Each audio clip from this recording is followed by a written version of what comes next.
Hello students, welcome to my channel. আজকে আমরা বেদিক সিভিলাইজেশনের উপর আরও একটা নতুন টপিক নিয়ে আলোচনা করব। সেটা হলো ঋগ্বেদিক ইকোনমি। ঋগ্বেদিক ইকোনমিটাকে আমরা দুটো ভাগে ভাগ করে পড়ব, যেহেতু আমরা জানি যে টোটাল বেদিক সিভিলাইজেশনটা দুটো ভাগে বিভক্ত ছিল। একটা হলো ঋগ্বেদিক সিভিলাইজেশন আর একটা হলো ল্যাটার বেদিক সিভিলাইজেশন।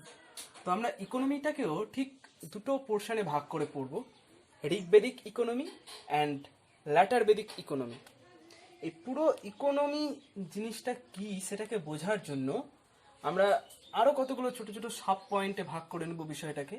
যেমন এগ্রিকালচার কেমন ছিল সেই বিষয়টা জানবো, অ্যানিম্যাল হাজব্যান্ডারির অর্থাৎ পশুপালনের বিষয়টা জানবো, তারপর বিজনেস বা ব্যবসা বাণিজ্যের কথাটা জানবো, আদার অকুপেশন অর্থাৎ অন্যান্য কোনো পেশা ছিল কিনা সেই বিষয়টা জানবো, পাস টাইম অর্থাৎ সেই সময়ের মানুষ কিভাবে নিজের স্পেয়ার টাইমকে পাস করত, অর্থাৎ নিজের বেঁচে যাওয়া সময়কে, অতিরিক্ত সময়কে কিভাবে অতিবাহিত করত, কয়েন সেই সময়ে কোনো মুদ্রা প্রচলিত ছিল কিনা, ট্যাক্স ট্যাক্স অর্থাৎ কর ব্যবস্থা কেমন ছিল, এবং প্রেজেন্টেশন, এখানে পুরো কথাটা আমার লেখা হয়নি, প্রেজেন্টেশন প্রেজেন্টেশন মানে গিফট দেওয়ার বিষয়। তো এই সমস্ত বিষয়ের উপর আমরা ফোকাস করব পুরো Rigvedic economy and later Vedic economy, অর্থাৎ আদি বৈদিক যুগের ইকোনমি মানে হলো অর্থনৈতিক ব্যবস্থা এবং পরবর্তী বৈদিক যুগের অর্থনৈতিক ব্যবস্থা, এই পুরো বিষয়টাকে জানার জন্য। তো শুরু করা যায়। এখন আমরা প্রথমে জানব ঋগ্বেদিক ইকোনমি অর্থাৎ আদি বৈদিক যুগের অর্থনীতি।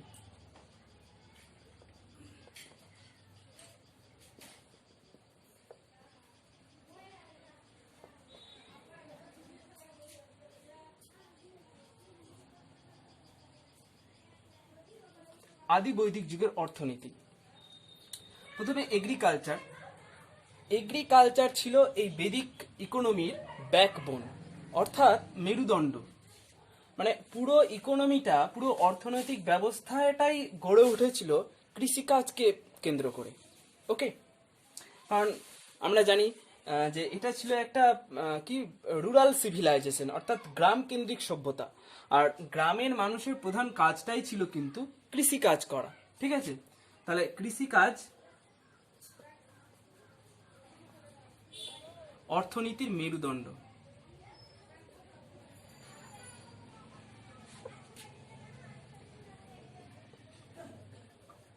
Backbone of the economy.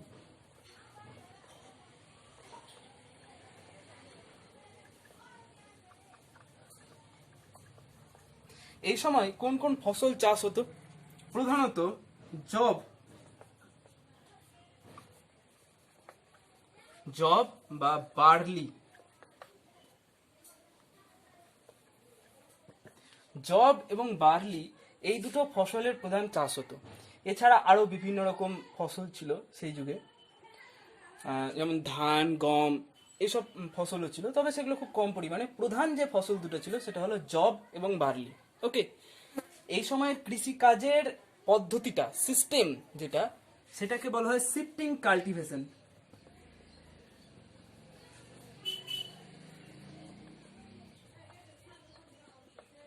বাংলায় বলতে গেলে স্থানান্তর কৃষি।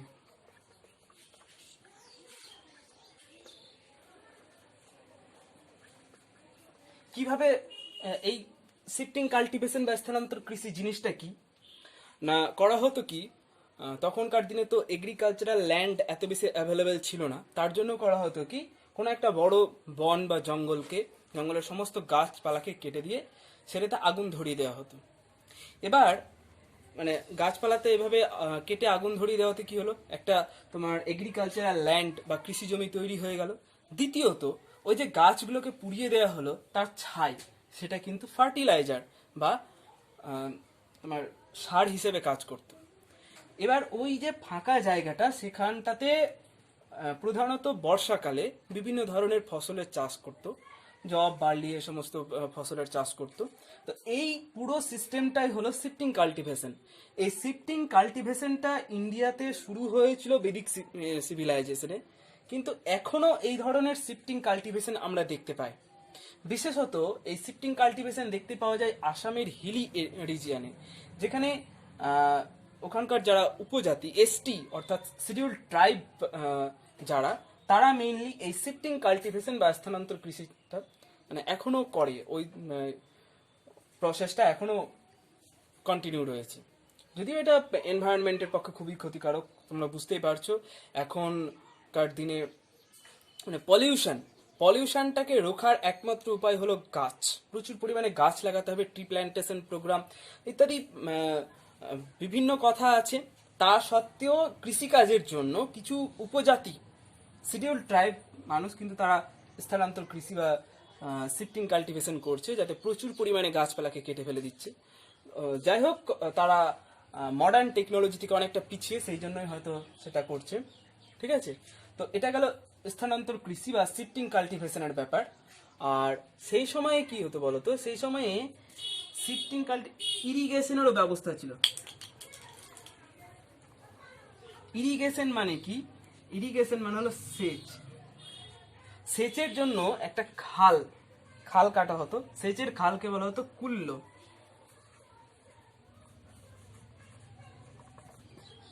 ওকে, সেচের জন্য যে খাল কাটা হতো সেটাকে বলা হতো কুল্ল। আর এরা চাষবাসের জন্য লাঙল বানিয়েছিল। ঠিক আছে, এই লাঙলের আবার অনেকগুলো নাম ছিল। চাষবাস করতো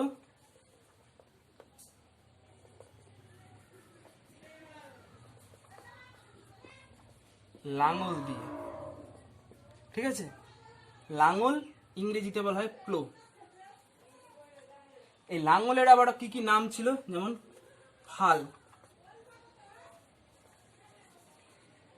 ফালা। লাঙল নিজে একটা নাম ছিল, লাঙল। আর একটা নাম সীতা বা সিরা।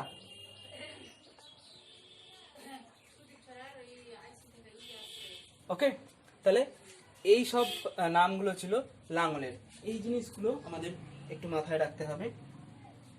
ঠিক আছে, তো এরা এই সময়ে এই ঋগ্বেদিক সিভিলাইজেশনে কৃষি কাজটা যে কতটা ইম্পর্টেন্ট ছিল সেটা খুব সুন্দরভাবে বোঝা যায় সেই সময়ের দুজন দেবতা, ইন্দ্র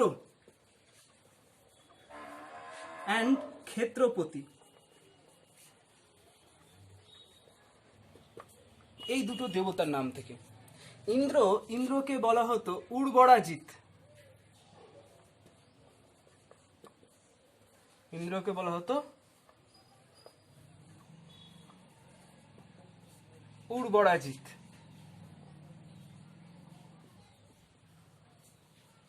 উর্বরাজিৎ কেন বলা হতো? He was the owner of fertile land. Fertile land মানে কি? ফার্টাইল ল্যান্ড মানে হলো মানে যে জমিটা চাষবাসের পক্ষে খুব ভালো, ঠিক আছে, সেই ল্যান্ডটাকে বলা হয় ফার্টাইল। বাংলা টার্মটা আমার এই মুহূর্তে ঠিক মনে পড়ছে না। তো ফার্টাইল মানে হলো কৃষিকাজের পক্ষে, মানে যেখানে খুব ভালো ফসল উৎপাদন হয় সেই জমিটাকে বলা হতো ফার্টাইল। ঠিক আছে, তাহলে ইন্দ্রকে বলা হতো উর্বরাজিৎ। উর্বরাজিৎ কথার অর্থ হলো ওনার অফ দ্য ফার্টাইল ল্যান্ড, অর্থাৎ মানে উন্নত কৃষি জমির মালিক বলা হতো। আর একটা দেবতার নাম ছিল ক্ষেত্রপতি। ক্ষেত্রপতি কাকে বলা হতো? ওনার অফ ল্যান্ড, অর্থাৎ জমির মালিক।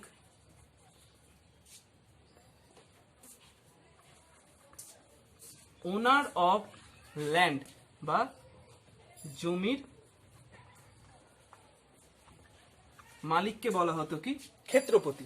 ঠিক আছে, এই গেল আমাদের এগ্রিকালচারের ব্যাপার বা কৃষিকাজের ব্যাপার। নেক্সট ইম্পর্টেন্ট যে ব্যাপারটা ছিল সেই যুগে সেটা ছিল অ্যানিমাল হাজব্যান্ডারি। তখনকার দিনে বিশেষত কাউ, এই গরুর খুব ভূমিকা, মানে গুরুত্বপূর্ণ ভূমিকা ছিল অর্থনীতিতে। কে ধনী কে গরিব তার বিচার করা হতো কিন্তু গরু দিয়ে। একটা কথা বলে রাখি, তখনকার দিনে কৃষিকাজ তো ইকোনমির বা অর্থনীতির মেরুদণ্ড ছিল। তা সত্ত্বেও সেই সময় কিন্তু মানে পার্সোনাল ল্যান্ড অর্থাৎ ব্যক্তিগত জমির মালিকানার কোনো সিস্টেম ছিল না। যা জমি ছিল পুরোটাই কমিউনিটি বা ট্রাইবের। ওকে। কিন্তু ব্যক্তিগত সম্পত্তি বলতে যেটা ছিল সেটা ছিল এই কাউ। যার যত বেশি কাউ, যার যত বেশি গরু থাকতো, সে মানে তাকে ধনী বলে মানা হতো আর কি। সমাজে যে সবচেয়ে ধনী ব্যক্তি ছিলেন তাকে বলা হতো গোপাতা, ধনী ব্যক্তি। গোপত, গোপত তিনি ছিলেন কি সর্বাধিক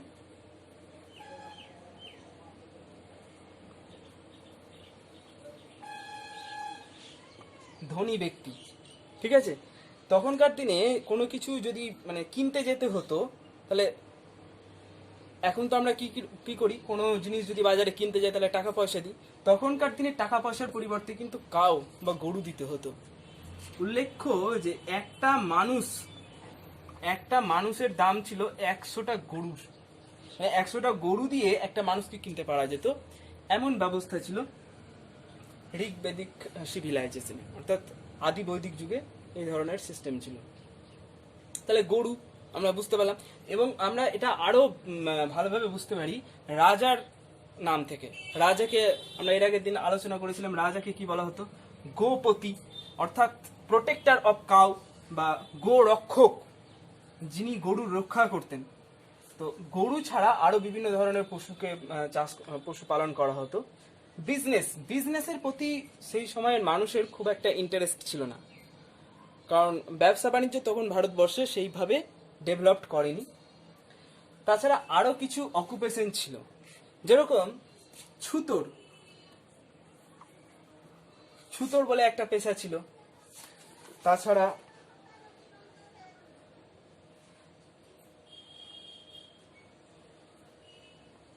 সেলাই, সেলাইয়ের কাজ করতো মানুষ। সেলাইয়ের কাজ যিনি করেন তাকে বলা হয় দর্জি। তো সিউইং, ওয়েভিং, তাঁত বোনা বা তাঁতি, তারপরে কামার, কুমোর, এই সমস্ত বিভিন্ন পেশার লোক সেই সময়ে ছিলেন। তার মধ্যে মানে আদার অকুপেশনগুলোর মধ্যে সব থেকে যে ব্যক্তিটার সমাজে বিশেষ সম্মান ছিল তিনি হলেন চ্যারিয়ট মেকার। চ্যারিয়ট মেকার মানে রথ নির্মাতা।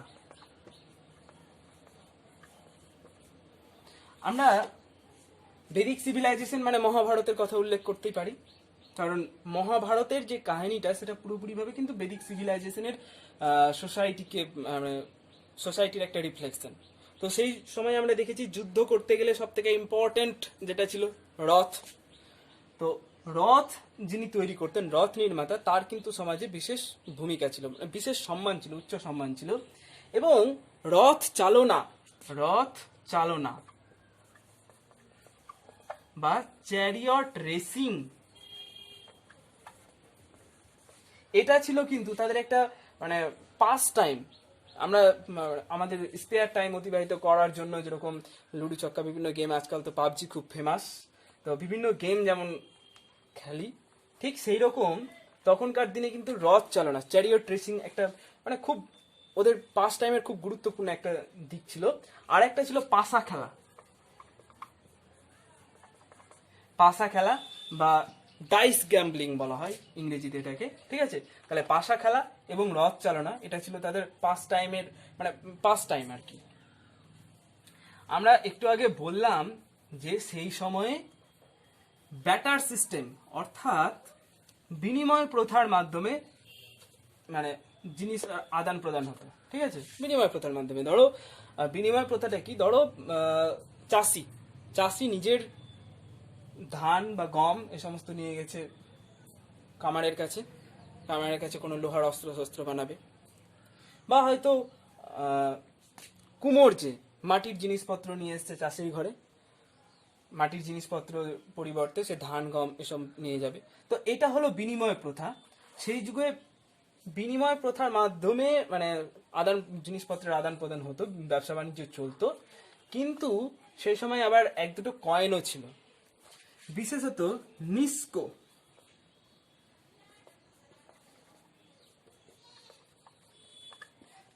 এটা ছিল কি গোল্ড কয়েন বা সোনার মুদ্রা, ঠিক আছে। তাহলে এই একটা মোস্ট ইম্পর্টেন্ট কথা তোমাদের মাথায় রাখতে হবে যে নিস্কো বা গোল্ড কয়েন তখনকার দিনে কিন্তু প্রচলিত ছিল, ঠিক আছে।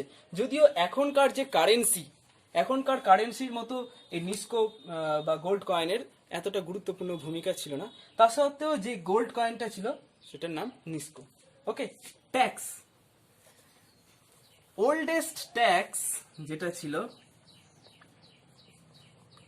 সেটা হলো ভাগ, সব থেকে প্রাচীনতম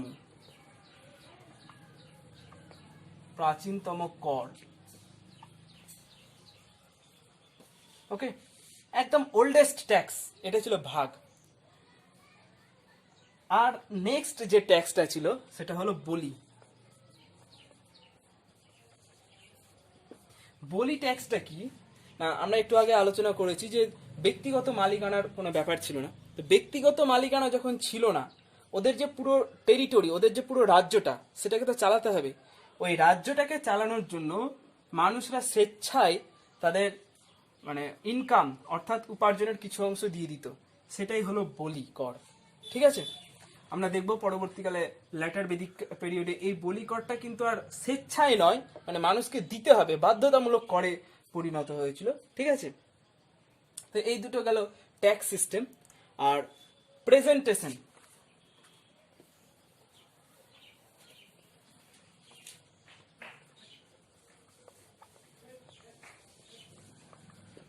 প্রেজেন্টেশনটা কি? গিফট বিনিময়, মানে একজনকে আর একজন গিফট দিবে, এই ব্যাপারটা ছিল প্রেজেন্টেশন। তো গিফট দেওয়াটা ইন্ডিভিজুয়াল অর্থাৎ ব্যক্তিগতভাবেও চলতো, আর কিভাবে চলতো, তোমার কোনো একটা গ্রুপ বা দলকেও গিফট দেওয়া যেত। যেরকম আমরা দেখেছি মহাভারতের যুদ্ধের সময় কৌরব এবং পাণ্ডবদের দলে অনেক রাজা এসেছিল। অনেক রাজারা এসে তারা করেছিল কি, মিলিটারি সার্ভিস দিয়ে তাদেরকে গিফট দিয়েছিল। যেরকম কুন্তিপুত্র তো বলেতে তিনি খুব একটা পরিচিত নন, তিনি রাধেয় বলে বেশি পরিচিত। অঙ্গরাজ কর্ণ কোনোভাবে কৌরবের কাছে, দুর্যোধনের কাছে দায়ী ছিলেন, এবং সেই দায়ের ঋণ মেটাতে তিনি কিন্তু গিফট হিসেবে দুর্যোধনের পক্ষে যুদ্ধে অংশগ্রহণ করেছিলেন। তো এখান থেকে আমরা কি দেখতে পাচ্ছি, মিলিটারি সার্ভিস দিয়ে তিনি গিফট দিচ্ছেন। ওকে, আর ব্রাহ্মণদেরকেও কিছু কিছু গিফট করতো, কিছু গিফট দেওয়া হতো। যেরকম ব্রাহ্মণরা কি নিত, দান নিত, আর কি নিত, দক্ষিণা নিত।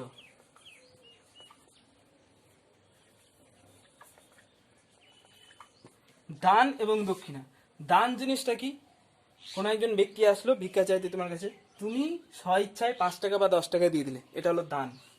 দক্ষিণা কি, যাকে তুমি দান করলে সে আবার তোমার কাছে এক্সট্রা কিছু চাইবে, যে এক্সট্রা জিনিসটা যেটা চাইবে সেটা হলো দক্ষিণা। এই দক্ষিণা দিতে গিয়ে রাজা হরিশ্চন্দ্র পুরো ফকির হয়ে গিয়েছিলেন। তাকে পথে পথে ভিক্ষা করে, মানে যে মুনিরকে তিনি দান করেছিলেন, মুনিটার নাম আমার এই মুহূর্তে মনে পড়ছে না, তো সেই মুনিকে দক্ষিণা দেওয়ার জন্য তিনি কিন্তু তাকে মানে পুরো রাজ সিংহাসন ছেড়ে দিয়ে তাকে পথে পথে ভিক্ষা করতে হয়েছিল। এবং এমন একটা দশা হয়ে গেছিল যে রাজা হরিশ্চন্দ্রের স্ত্রী তার পুত্রকে নিয়ে মানে অনেক দূর হেঁটে হেঁটে যাচ্ছিলেন, মরুভূমির ওপর দিয়ে হেঁটে হেঁটে যাচ্ছিলেন। তার কাছে কোনো জল পর্যন্ত ছিল না। জলের জন্য, পুত্র যে জল খাবে তার জন্য তিনি ভগবানের কাছে ভিক্ষা চাইছিলেন। হ্যাঁ, তিনি কি দান করেছিলেন শোনো ব্যাপারটা। তিনি তার সিংহাসনের কাছ থেকে 3 তলোয়ার মাটি দান করেছিলেন। আর ছলনা করে মুনি ছলনা করে 3 তলোয়ার দানের মধ্যে তার রাজ্যের সমস্ত কিছু দখল করে নিয়েছিলেন। তারপর দক্ষিণা যেটা চেয়েছিলেন, আই থিঙ্ক সোনা, কিছু পরিমাণ সোনা চেয়েছিলেন, সেই দক্ষিণা দিতে গিয়ে তিনি ফকির হয়ে গিয়েছিলেন। ওকে, এটা যাই হোক, এটা ব্যাকগ্রাউন্ডের একটা গল্প। দান এবং দক্ষিণা এই দুটো কারা পেত? ব্রাহ্মণরা।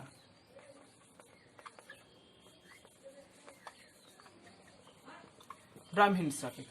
ওকে, সেই সময়ে প্রেজেন্টেশন হিসেবে কি কি দেয়া হতো? প্রেজেন্টেশন হিসাবে শুধুমাত্র যে ইকোনমিক গুডস অর্থাৎ যেগুলো বাজার থেকে কিনতে পাওয়া যায় এমন কিছু জিনিস দিতে তা নয়, তাছাড়া মিলিটারি সার্ভিস,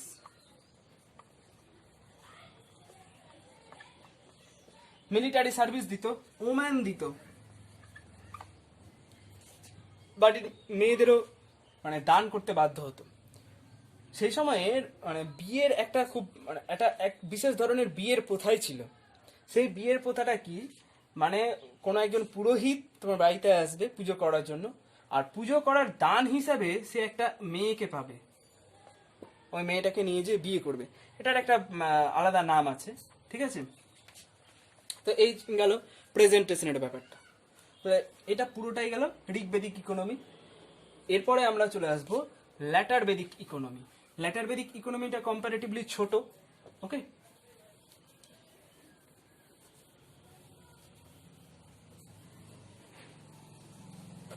ল্যাটার বেদিক কালচার বা ল্যাটার বেদিক কালচারটাকে আমরা সাধারণত PGW কালচার বলে থাকি। PGW কালচার মানে কি? P for painted, G for grey, W for wire.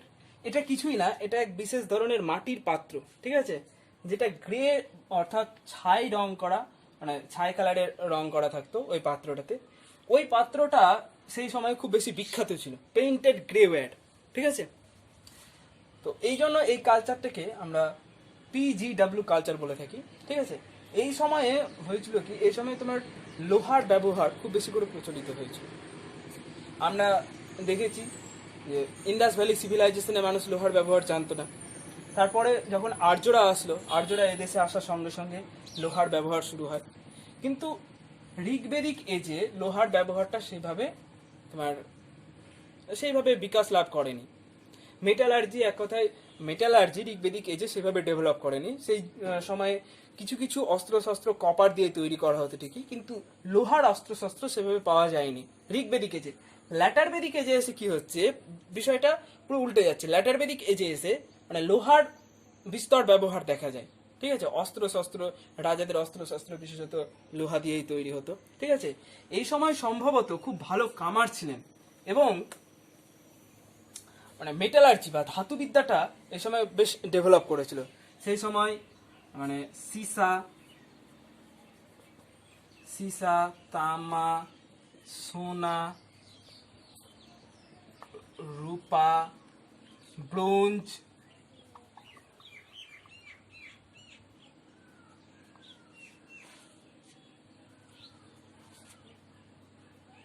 lead, copper, gold, silver, bronze, iron, এইসব ধাতুর ব্যবহার মানে বিশেষভাবে বেড়েছিল, ঠিক আছে। তো এগুলো একটা আলাদা দিক গেল। এবার আমরা দেখবো এগ্রিকালচারে কি কি চেঞ্জ এসেছিল। এগ্রিকালচারে তেমন বিশেষ কোনো চেঞ্জ আসেনি, তখনও শিফটিং কাল্টিভেশন পদ্ধতিতে চাষ করা হতো। একটা যেটা ব্যাপারটা এসেছিল সেটা হলো মিক্সড ফার্মিং।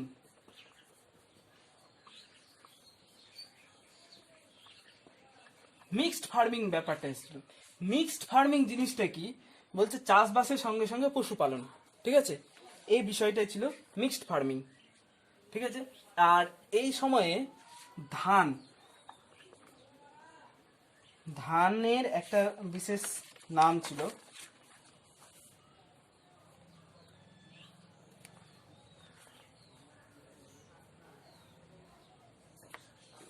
ব্রিহি।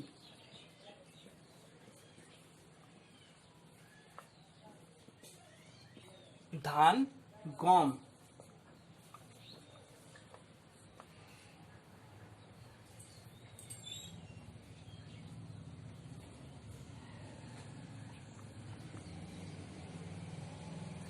এই দুটো ফসল তখন কিন্তু মানে প্রধান হয়ে দাঁড়িয়েছিল। আমরা ঋগ্বেদিকে যে কি দেখলাম, আদি বৈদিক যুগে আমরা দেখলাম যে জব আর বার্লি এই দুটো প্রধান ফসল ছিল। ল্যাটার বেদিকে যে এসে কি হলো, ধান এবং গম এই দুটো কিন্তু প্রধান খাদ্যশস্য হিসেবে উঠে আসলো, ঠিক আছে। এটা গেল কৃষিকাজের ব্যাপার। আর এই সময় মানে তোমার ব্যবসা বাণিজ্যের বিষয়টা অনেকটা ডেভেলপ করেছিল। মার্চেন্টদের আমরা একটা গ্রুপ দেখতে পাবো, মার্চেন্টদের একটা অর্গানাইজেশন দেখতে পাবো এই ঋগ্বেদিক সিভিলাইজেশনে, ঠিক আছে। ঋগ্বেদিক সিভিলাইজেশনে মাটির পাত্র, 4 ধরনের মাটির পাত্র।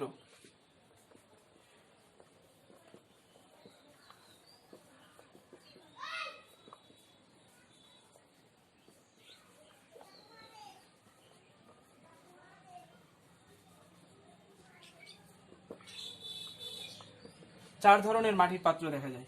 কি কি দেখতে পাওয়া যায়? একটা ছিল PGW, পেইন্টেড গ্রে ওয়্যার। 2 নম্বর ছিল কি BRG, ব্ল্যাক